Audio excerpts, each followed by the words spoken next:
Smart automation, better business. Learn how to optimize your business with Solved. Hi, I'm Alex Merrifield from Solved, and I'm a lead consultant that works with hypergrowth companies. And today I'm going to show you how Salesforce reporting snapshots act as a time machine for your data, allowing you to freeze frame your reports and unlock true trend analysis. And if you're in this environment, you probably have felt at times that your Salesforce reports are kind of stuck in the now.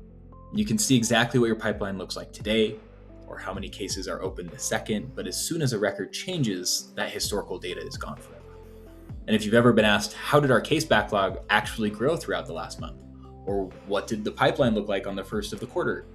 You know that standard reporting can't give you that answer retroactively. So the biggest problem is that Salesforce data is dynamic. When a case status moves from new to closed, it will disappear from your open list. You lose the ability to see the high watermark of your backlog from 2 weeks ago. And without snapshots, companies often resort to manual Excel exports every Friday, which is a waste of your expensive talent's time. It's a waste of your experience, plus it's prone to human error. And so snapshots can automate this. They take a picture of a report like every Monday at 8 a.m. and store that data in a custom object. So with these, we've seen a couple industry use cases that are very typical, something like Service Cloud. We're using a case backlog and we want to identify if your team is actually burning down the queue or if the pile is growing week over week. Or with a pipeline history, we want to track that pipeline hygiene. Did the total value of your negotiation stage grow or shrink since last month? Which I'll have an example kind of showing that idea. And then for marketing, we may want to see how many new leads are sitting untouched over time to identify bottlenecks in sales follow-up. So I'm going to shift over to a demo and show you a little bit of what it might look like with snapshot setup. All right, so let's get into what is a snapshot.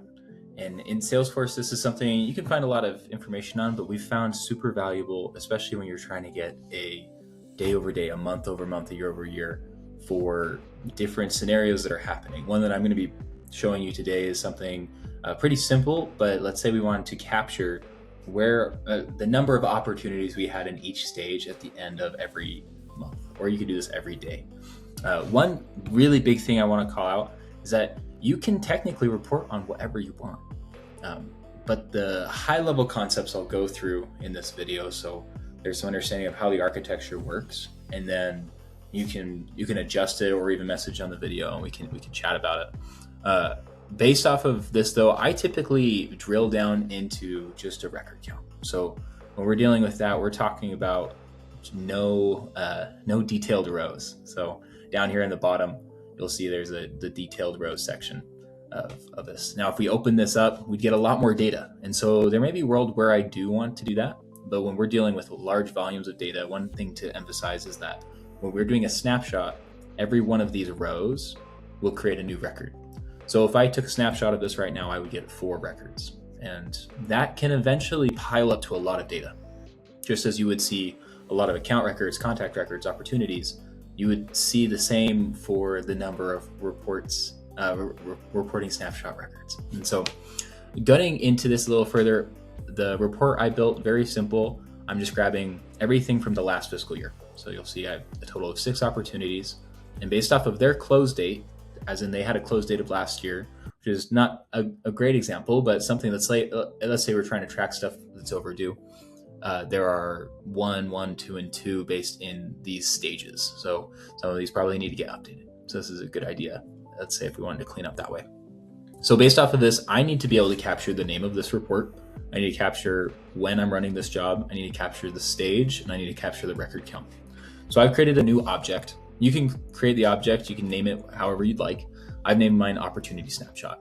I do this typically based off of object, but that doesn't mean that this Opportunity Snapshot couldn't be used for other types of objects. So we could have one snapshot record based, and it's reporting on opportunities or account or case objects.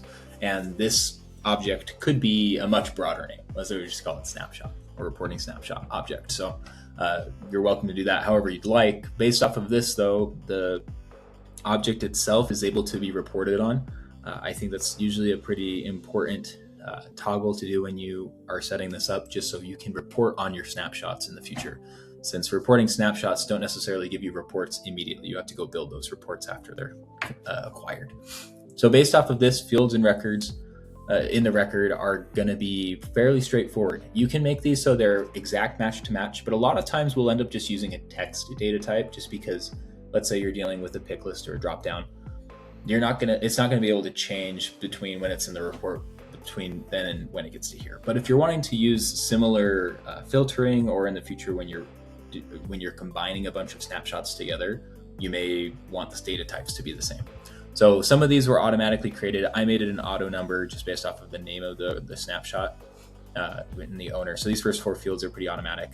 Record count, though, we create that so it's a number field. Report name, so when the report comes through, it matches into that field and maps. Snapshot date is going to just be a date field. This is going to be the execution date of the snapshot. And then the stage is a custom field. This is specific to the report that we built. So in this case, we need to have a stage field. Record count is also, maybe you're going to be doing something different. Maybe you're going to be dealing with sums or averages or currency or things like that. You could also create fields that are accomplishing that. So that's just an object. Next, we're going to be going to the actual reporting snapshots in setup. So you'll find them here underneath analytics. So I've got that here on this tab. And so I've set this one up here. I'm going to go through it again though, but just so you can see it in its finished state, where our goal here is going to be, we're going to create a snapshot and it's going to be attached to a specific source report.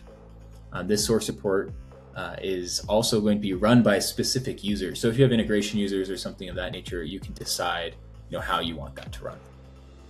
So as we move forward into here, we're going to be dealing with those 4 different fields and the day of the week that we want to do. So I'm going to click into each of these, actually, instead of starting from fresh.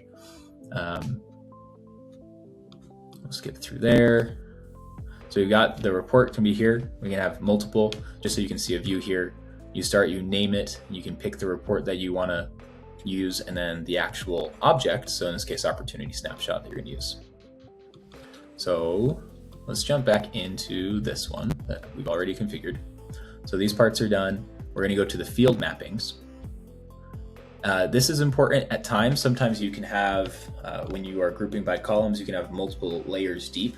So just make sure that you're on the layer that you want to be reporting on, or else some fields may disappear. So you may have to play with it a little bit to find which one's where.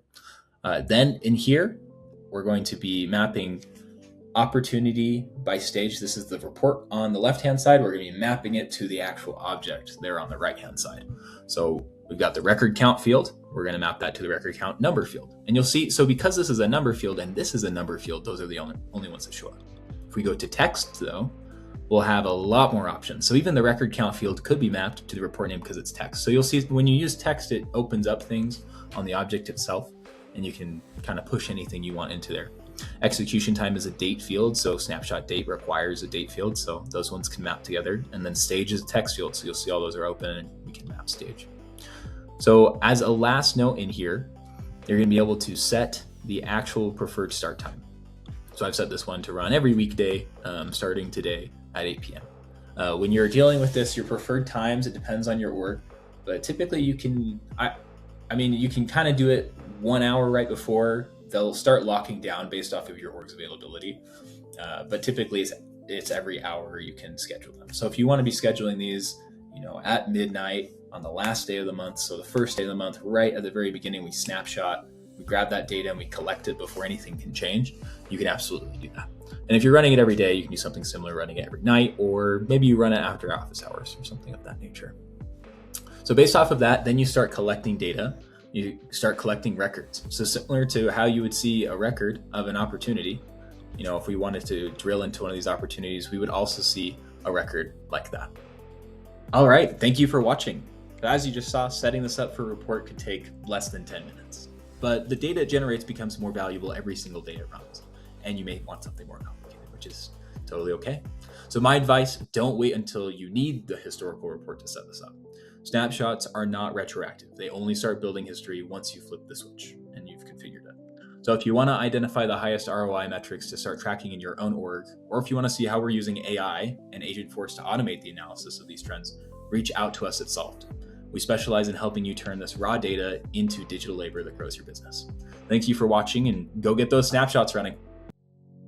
Thank you so much for watching. We can't wait to help you automate your business. Please like, comment, or subscribe for more.